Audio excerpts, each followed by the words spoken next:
मंच पर उपस्थित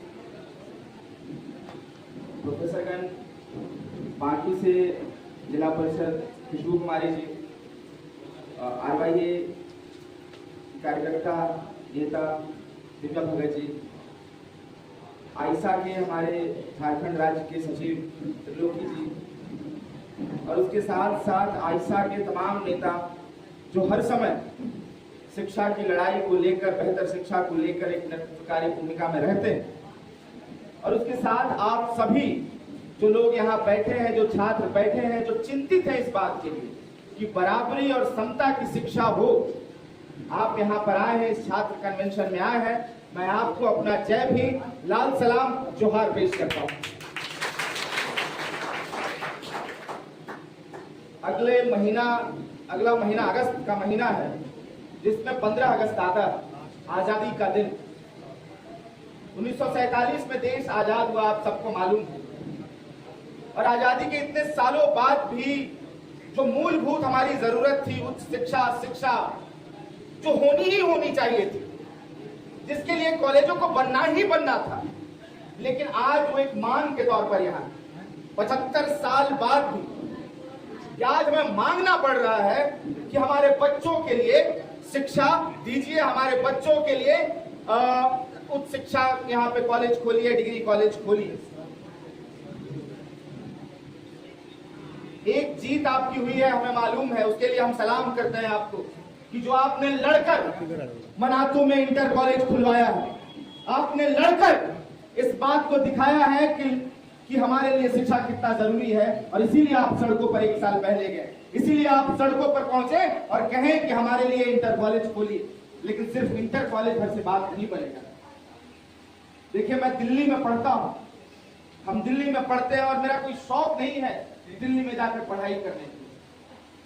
अगर मेरे गांव में अच्छा कॉलेज होगा, मेरे ब्लॉक में अच्छा कॉलेज होगा, तो हम क्यों जाएंगे दिल्ली ट्रेन का भाड़ा लगाकर पढ़ने के लिए? नहीं जाना है हमें यहीं पढ़ना है, हमें बेहतर पढ़ाई करनी है। और इसकी मांग आप यहाँ रख रहे हैं और डिग्री कॉलेज का मांग रख रहे हैं, इसके लिए आपको फिर से जय भीम और लाल सलाम पेश करते हैं। हम लोग हमेशा एक नारा देते हैं कि राष्ट्रपति हो या मजदूर का बच्चा, सबको मिले समान शिक्षा, कि सबको समान शिक्षा की हम बात करते हैं। लेकिन आज देखिए कि जिस तरह से जो पिछड़े इलाके हैं, जो सुदूरवर्ती इलाके हैं, जहां दलित आदिवासी रहते हैं, जहां माइनॉरिटीज रहती है, उसको दूर हटा दिया जाता है। सत्ता की जो मंशा है, जो सरकार की मंशा है, उसमें जो सरकार सोचती है शिक्षा के बारे में, उस शिक्षा में हम नहीं आते। उस शिक्षा में सिर्फ अमीर के बच्चे आते हैं पढ़ने के लिए। उस शिक्षा में बड़े बड़े प्राइवेट कॉलेज हैं, उस शिक्षा में गरीबों के लिए कुछ नहीं। लेकिन हमने बाबा साहब का एक लड़ाई रही है, बाबा साहब भीमराव अंबेडकर की लड़ाई रही है कि सबको शिक्षा मिलेगा, गरीब के बच्चों को भी शिक्षा मिलेगा। और उस लड़ाई को हमको और आपको आगे लेकर जाना है।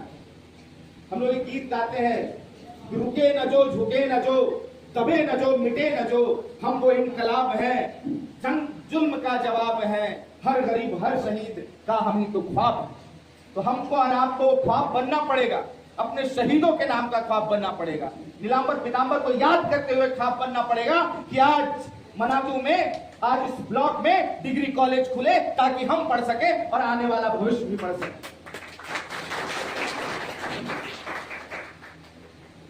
सर बता रहे थे नई शिक्षा नीति के बारे में, किस तरह से साजिश रची जा रही है, किस तरह से साजिश रची जा रही है कि गरीब का बच्चा कम से कम शिक्षा पा सके।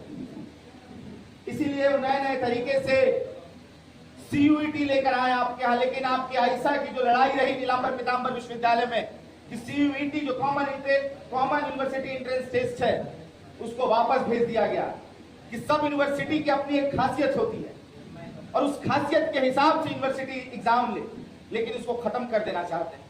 एक एक फॉर्म भरने में, कंप्यूटर में बैठने में इतना ज्यादा तिकड़म लगा दिया गया है कि गरीब का बच्चा अगर इंटरनेट ना हो, मोबाइल ना हो, साइबर कैफे ना हो, तो फॉर्म ही ना भर पाए। और जो वही अमीर का बच्चा भर पाए, जिसके घर में कंप्यूटर हो, जिसके घर में दिन भर वाईफाई आता हो, दिन भर इंटरनेट हो, वही फॉर्म भर पाए और वही परीक्षा, वही कॉलेज में जा सके। तो ऐसी शिक्षा तो हमें नहीं चाहिए ना, हमें तो बराबरी की शिक्षा चाहिए। कि हमको और आपको बराबर की शिक्षा मिले। आपको एक बात बताते हैं कि हम लोग को जो पढ़ने के लिए, गरीबों को पढ़ने के लिए सरकारी विश्वविद्यालय, सरकारी कॉलेज जो बने, अब ये कह रहे हैं, जो सरकार है वो कह रही है नई शिक्षा नीति में कि अब यूनिवर्सिटी को लोन लेना पड़ेगा। तो लोन का मतलब जानते हैं क्या होता है? लोन का मतलब होता है अगर पैसा लेते हैं तो उसको लौटाना पड़ता है, लौटाना पड़ता है। लोन लेते हैं, घर के लिए लोन लेते हैं, बाइक के लिए लोन लेते हैं, तो उसको लौटाना पड़ता है। अब कह रहे हैं कि यूनिवर्सिटी भी लोन ले, और अगर लोन लेगी यूनिवर्सिटी तो यूनिवर्सिटी को लौटाना पड़ेगा। और कहां से लौटाएगी यूनिवर्सिटी? हमारा और आपका जो फीस है, जो कॉलेजेस में पढ़ते छात्र हैं उनका जो फीस है उसको बढ़ाकर। और आप जानिए कि जब जेएनयू में फीस बढ़ रहा था, 2019 की मैं बात बता रहा हूं कि जेएनयू में जब फीस बढ़ाया जा रहा था जेएनयू का, तो वहां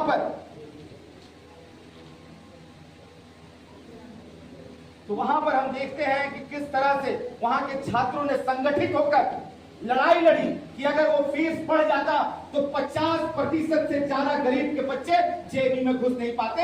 लेकिन जेएनयू के छात्र वहां लड़े, साथ मिल